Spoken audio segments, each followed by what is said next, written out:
یہ ایک انسانی المیہ ہے جو اس صوبے میں چل رہا ہے. لوگ رائٹس کی بات کرتے ہیں، دوسری طرف سے سرکار ان کو جو ہے نا غدار اور باغی اور مختلف ناموں سے جو ہے نا ان کو نوازتی ہے. اسی وجہ سے اس جو انسرجنسی ہے اس میں روز بروز شدت آتی جا رہی ہے. ہم یہ سمجھتے ہیں HRCP کہ کانسٹیٹیوشن آف پاکستان میں آپ کو رائٹس دیے گئے ہیں جو کہ فنڈامنٹل رائٹس ہیں. پارٹ 2 ہے چیپٹر 1 کا، جس میں انسانی بنیادی حقوق دیے گئے ہیں.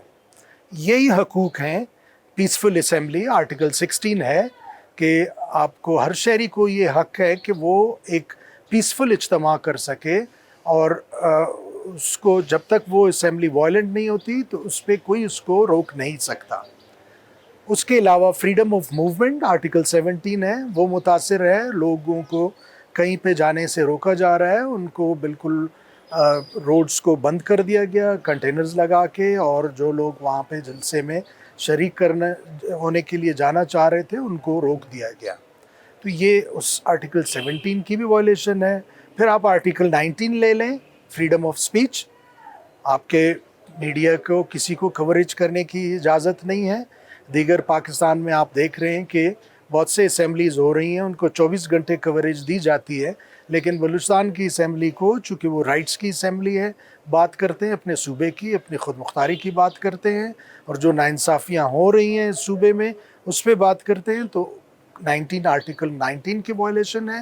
تو یہ سب ایک فنڈامنٹل بنیادی حقوق کی وائلیشنز ہیں جو حکومت پاکستان اور حکومت بلوچستان خصوصاً جو ہے اس میں انوالو ہے، اور یہ ایک بہت عرصے سے کنٹینیو ہے. یہاں پہ آپ ایسے سمجھیے کہ فنڈامنٹل رائٹس آپ کے نہیں ہیں اس صوبے میں.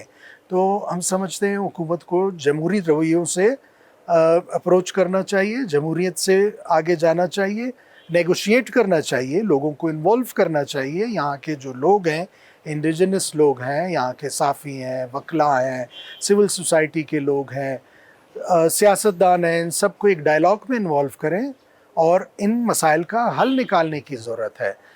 بلوچستان کا مسئلہ زور اور طاقت سے حل نہیں ہو سکتا.